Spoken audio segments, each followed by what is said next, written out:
On August 2nd, 1979, at 2 minutes after 4 in the afternoon, a twin-engine jet with the tail number NY15 fell out of the sky 1,000 feet short of the runway at Akron-Canton Airport in Ohio. The pilot was Thurman Munson. He was 32 years old. He was the captain of the New York Yankees.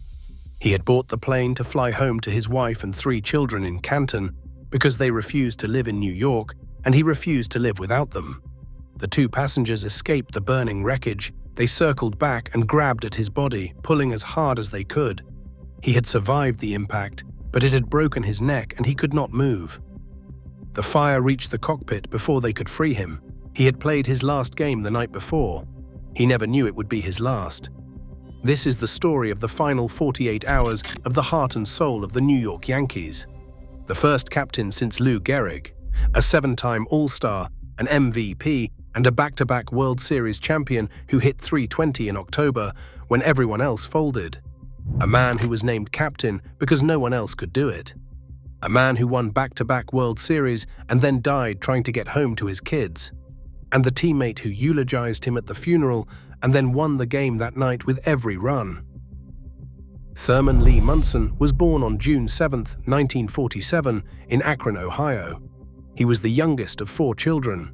His father, Darrell, was a long-haul truck driver who was rarely home and difficult to please when he was. The relationship between father and son was strained from the beginning and never improved. Darrell Munson was cold, critical, and emotionally absent. Thurman spent his childhood trying to earn his father's approval and never receiving it. The rejection shaped him. It made him tough. It made him combative. It made him suspicious of praise and uncomfortable with affection. It also made him fiercely determined to be a better father than his own had been. Everything Thurman Munson did after he left Akron, every game he played, every dollar he earned, every decision he made, was driven by 2 forces: the desire to prove himself and the desire to be home with his family.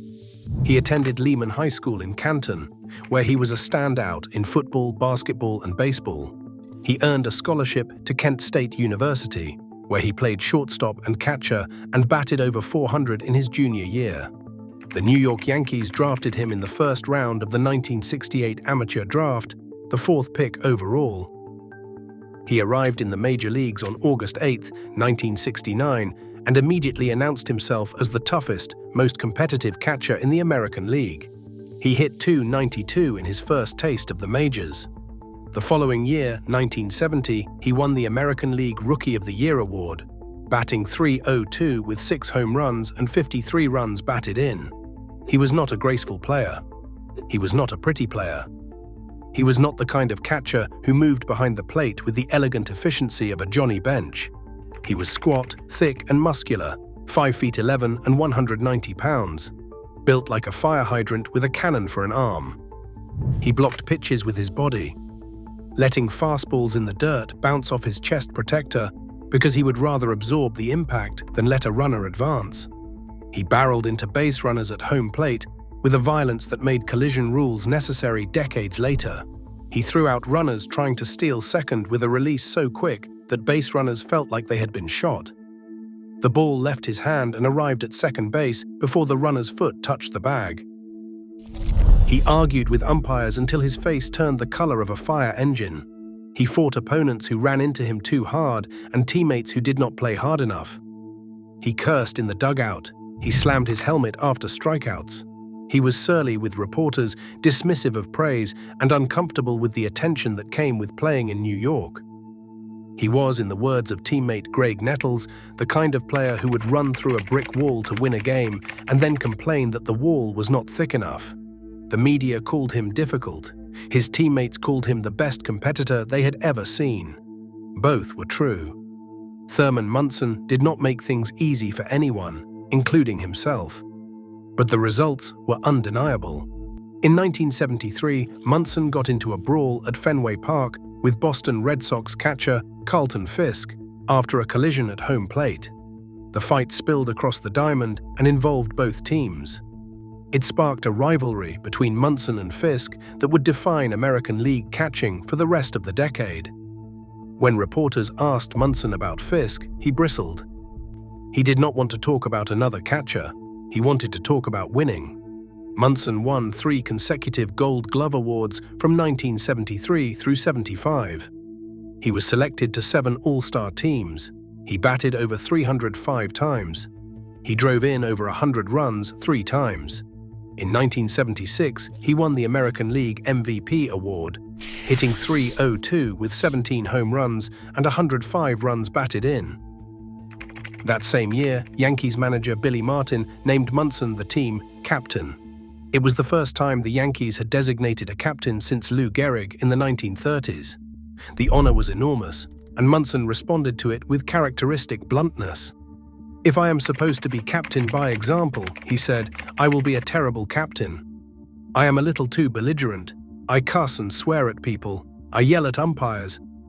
And maybe I am a little too tough at home sometimes." It was the most honest acceptance speech anyone had ever given. And it was exactly why Martin had chosen him. The Yankees did not need a diplomat, they needed a fighter. Munson was the fighter. The late 1970s Yankees were one of the most talented and most dysfunctional teams in baseball history. The clubhouse was a war zone. Billy Martin fought with George Steinbrenner over player decisions, over strategy, over who was actually running the team. Reggie Jackson arrived in 1977 and immediately clashed with Martin, with Munson, and with anyone who questioned his place in the hierarchy. Jackson told a reporter that he was the straw that stirred the drink, and that Munson could only stir it bad. When Munson read the quote, the fragile peace in the clubhouse shattered. Jackson fought with Munson over who was the real leader. He fought with Martin over playing time and batting order position. Martin fought with Steinbrenner over Jackson's contract and his ego. Steinbrenner fought with Martin about everything. Martin called Jackson and Steinbrenner a pair of liars in a famous outburst to reporters. Steinbrenner fired Martin. Then he rehired him. Then he fired him again. The newspapers called the whole operation the Bronx Zoo, and the nickname was earned. In the middle of the chaos, Thurman Munson held the team together. He was the one player everyone respected, even the ones who could not stand each other.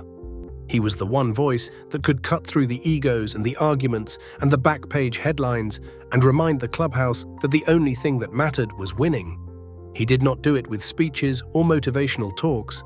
He did it by squatting behind home plate for 9 innings and throwing out runners and blocking pitches in the dirt and hitting .300 in October.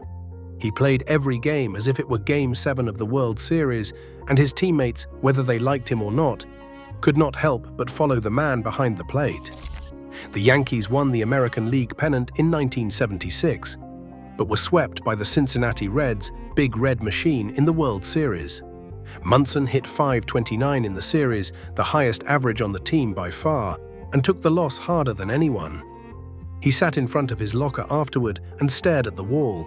He had given everything. It had not been enough. In 1977, with Jackson now on the roster and the clubhouse a daily soap opera, Munson led the Yankees to their first World Series championship since 1962. They beat the Los Angeles Dodgers in 6 games. Jackson hit 3 home runs on 3 consecutive pitches in Game 6 and became Mr. October. The headlines were all about Reggie. Munson hit .320 in the series and said nothing. He did not care about headlines. He cared about the ring. In 1978, the Yankees won again. They came back from 14 games behind the Boston Red Sox in July to force a 1-game playoff, which Bucky Dent won with a 3-run homer over the Green Monster. They beat the Dodgers again in the World Series, 4 games to 2. Munson hit .320 for the second consecutive series. His postseason career numbers were staggering: a .357 batting average, 22 runs batted in, and 24 caught stealings, all records for a catcher. 2 championships in 2 years, and all Thurman Munson wanted was to go home. The strain of playing in New York while his family lived in Canton had worn on Munson for years. It was the central tension of his life, the thing that gnawed at him every day, the thing that made him snap at reporters and growl at teammates and sit alone in the clubhouse after games staring at the phone, counting the hours until he could fly back to Ohio. Diana Munson had tried living in New York. They rented an apartment in New Jersey during the early years of their marriage, and Diana hated every minute of it. The city was too loud, too aggressive, too relentlessly indifferent to the things she cared about. Privacy, quiet, the ability to raise children on a street where they could ride their bicycles without fear. She moved back to Canton with the children, and Thurman accepted it. He was not happy about it. But he understood. He had grown up in Ohio too. He knew what she was choosing, and he loved her enough to let her choose it. So Thurman Munson became a commuter. During homestands, he would fly to Canton after games, spend the night with Diana and the kids, and fly back to New York the next morning for the game. During road trips, he flew home on off days.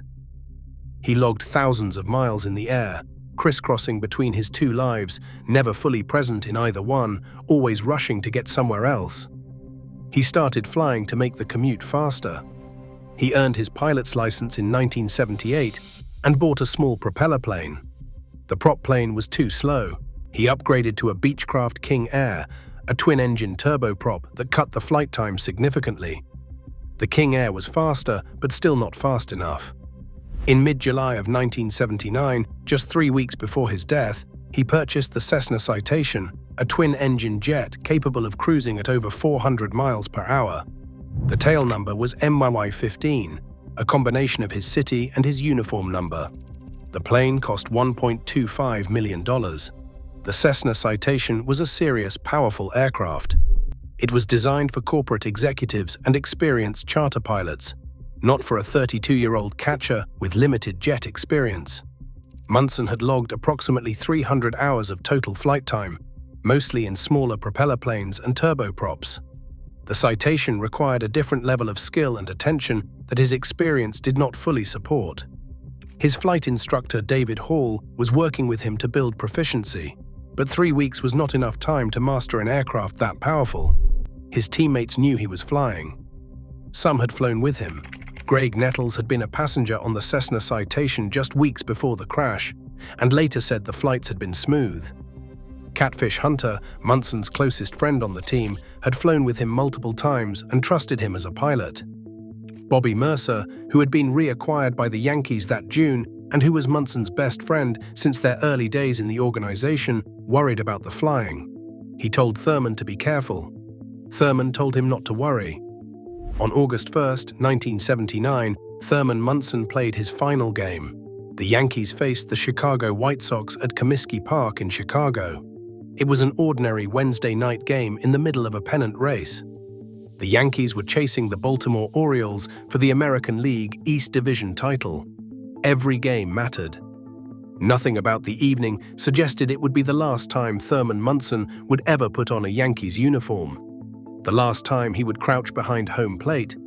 The last time he would throw down to second. The last time he would walk off the field in pinstripes. He went hitless that night.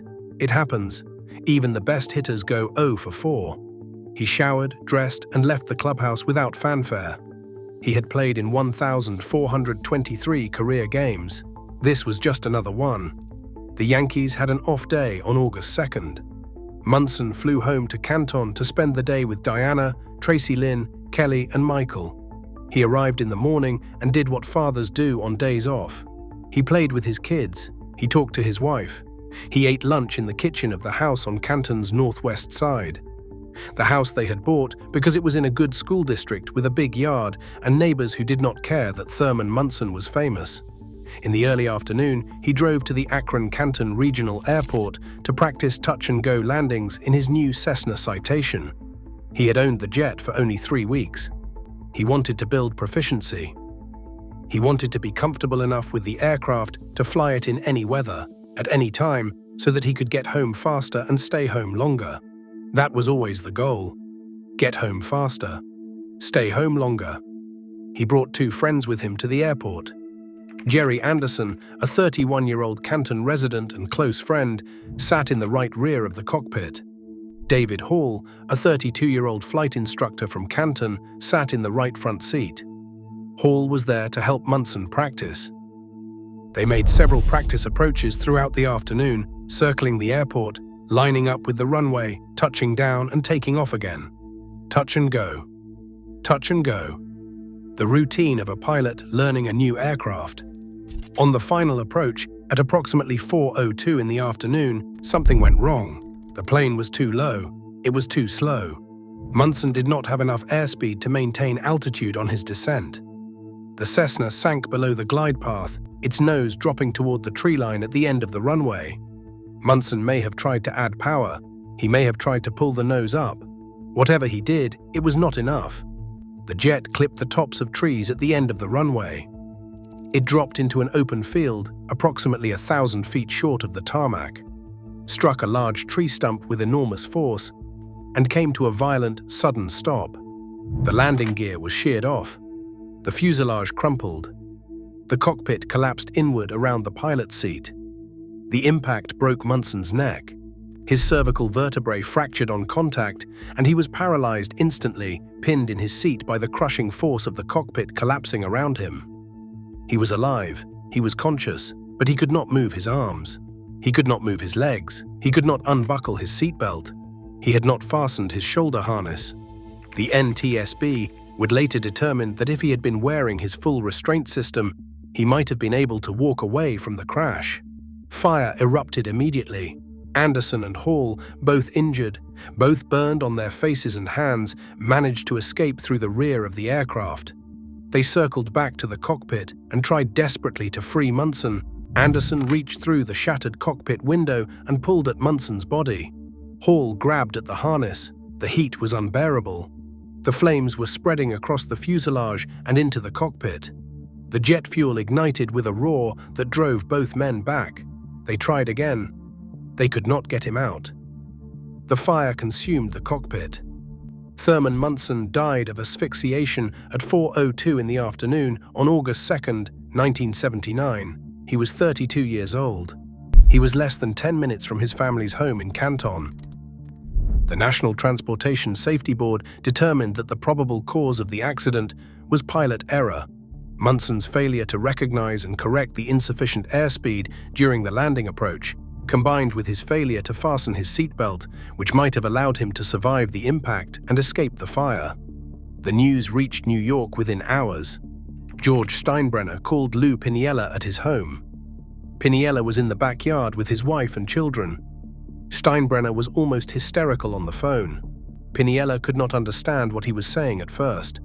Finally, Steinbrenner told him. Thurman had had an accident. Thurman was dead. The next morning, the team got back on the plane. They flew from Canton to New York for a night game against the Baltimore Orioles, the best team in the American League, the team they were chasing in the standings. Diana Munson had asked them to play. Steinbrenner and Martin had considered cancelling, but Diana said Thurman would have wanted them on the field. Thurman always wanted to be on the field, so they went. They arrived at Yankee Stadium exhausted, devastated, and emotionally empty. There was no batting practice.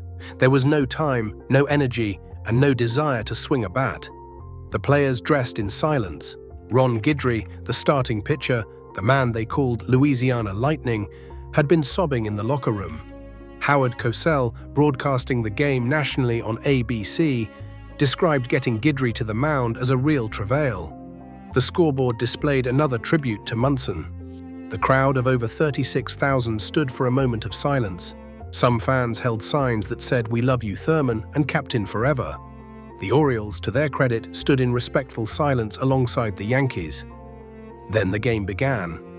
And for 6 innings, the Yankees looked like a team that had nothing left. The Orioles scored 4 runs. The Yankees scored none. Baltimore led 4-0, and the game felt like a formality, a box to check before everyone could go home and grieve in private. Then, in the bottom of the 7th inning, with 2 runners on base, Bobby Mercer came to the plate. He was 0 for 15 that season with 2 outs and runners on base. He had spent the entire day crying. He had delivered a eulogy 8 hours earlier that had reduced an auditorium full of professional athletes to tears. He had not slept. He had not eaten properly. His eyes were red and his body was running on something that was not physical energy. He swung at a Dennis Martinez fastball and drove it deep into the right field stands. 3-run home run. 4-3. Yankee Stadium erupted with a sound that nobody who heard it has ever been able to describe adequately. It was not a cheer. It was not a roar. It was something between a scream and a cry. The sound of 50,000 people releasing grief and joy simultaneously.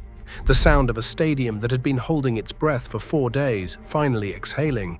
Howard Cosell, who had broadcast alley fights and Olympic tragedies and presidential assassinations, told his national audience that he had never seen anything like what was happening at Yankee Stadium. The score stayed 4-3 into the bottom of the 9th inning. Tippy Martinez, a left-handed reliever who had been Munson's teammate from '74 through '76, was on the mound for Baltimore. Bucky Dent drew a walk to lead off the inning. Willie Randolph laid down a bunt and reached base when Martinez overthrew the ball past third base. 2 runners on, nobody out. Bobby Mercer stepped to the plate for the last time. The count went full. Martinez delivered. Mercer lashed a line drive into left field, hard and low, the kind of hit that Munson himself would have driven into the gap. Dent raced around third. Randolph raced around third. Both scored, walk-off single. Yankees 5, Orioles 4. Bobby Mercer stood on first base and was mobbed by his teammates. The stadium shook. Players who had been crying all day were crying again. But this time the tears were different. Gehrig, who had pitched all 9 innings on pure emotion, 9 innings of grief channeled into 90-mile-per-hour fastballs, walked off the mound and collapsed into someone's arms. Bobby Mercer had driven in all 5 Yankee runs. Every single one, a 3-run home run in the 7th, a 2-run walk-off single in the 9th. On the same day, he had stood at a podium in Canton and told the world that his best friend was gone. He later said he felt Thurman guiding his bat. He said the at-bats did not feel normal. He said the ball looked different, the swing felt different, the moment felt different. Whether you believe in that sort of thing or not, the numbers are undeniable. 5 runs batted in. From a man who was 0 for 15 in that situation all season. On the day of the funeral, hours after the eulogy, in the most emotionally impossible circumstances any baseball player has ever faced. It was not just a game. It was a tribute. It was a farewell. It was the kind of thing that makes people believe in something beyond statistics and box scores. The Yankees retired Munson's number 15 immediately after his death, the fastest number retirement in franchise history.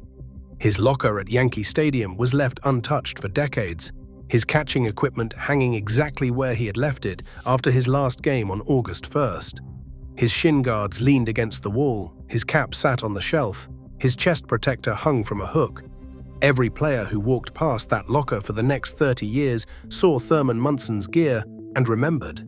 The locker was eventually moved to the Yankees Museum when the team relocated to the new stadium in 2009. But for a generation of Yankees players, that empty locker was as much a part of the clubhouse as any living teammate.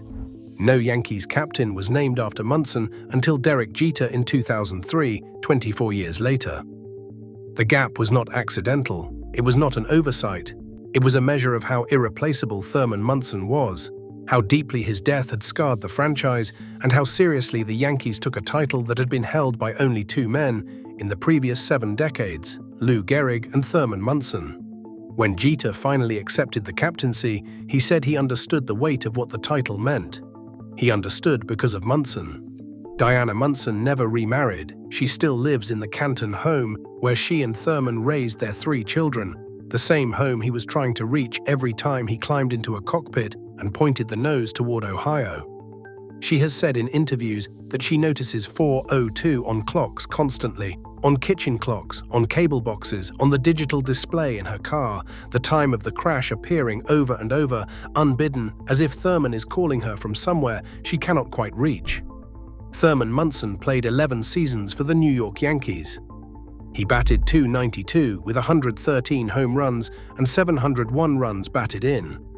He won 7 All-Star selections, 3 Gold Gloves, 1 MVP award, and 2 World Series championships. He was the first Yankees captain since Lou Gehrig, and the last one before Derek Jeter. But the numbers do not tell the story of Thurman Munson. The numbers never told the story of Thurman Munson. He was not a numbers player. He was a presence player. He was the kind of man whose impact could not be measured in batting average or home runs or runs batted in. His impact was measured in the way his teammates played when he was behind the plate, in the way opposing runners hesitated before stealing, in the way pitchers relaxed when they saw number 15 crouching in the dirt, in the way the entire franchise carried itself during the years he wore the pinstripes.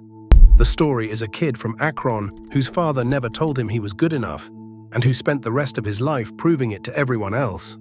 The story is a catcher who played every game as if his life depended on it, and led a team of enormous, warring egos to back-to-back championships through sheer force of will and the refusal to accept anything less than victory. The story is a husband and father who bought a jet airplane so he could tuck his kids into bed at night, who flew 1,000 miles every chance he got just to sit at the kitchen table and eat dinner with his family, and who died 1,000 feet short of the runway on an August afternoon with the Ohio sun still shining. The story is Bobby Mercer standing at a podium in Canton with tears streaming down his face, saying the words that Diana and Tracy Lynn and Kelly and Michael would carry for the rest of their lives. He is lost, but not gone. And then winning the game that night, all 5 runs, a 3-run homer in the 7th and a walk-off single in the 9th. Because that is what Thurman would have wanted, because Thurman always wanted to win. And on the night of August 6, 1979, Bobby Mercer made sure he did. Number 15, the captain, the man who just wanted to go home. He almost made it. 1,000 feet short, 10 minutes from home, and 46 years later, Diana still sees 4:02 on the clock. Like and subscribe for more baseball documentaries. Until next time.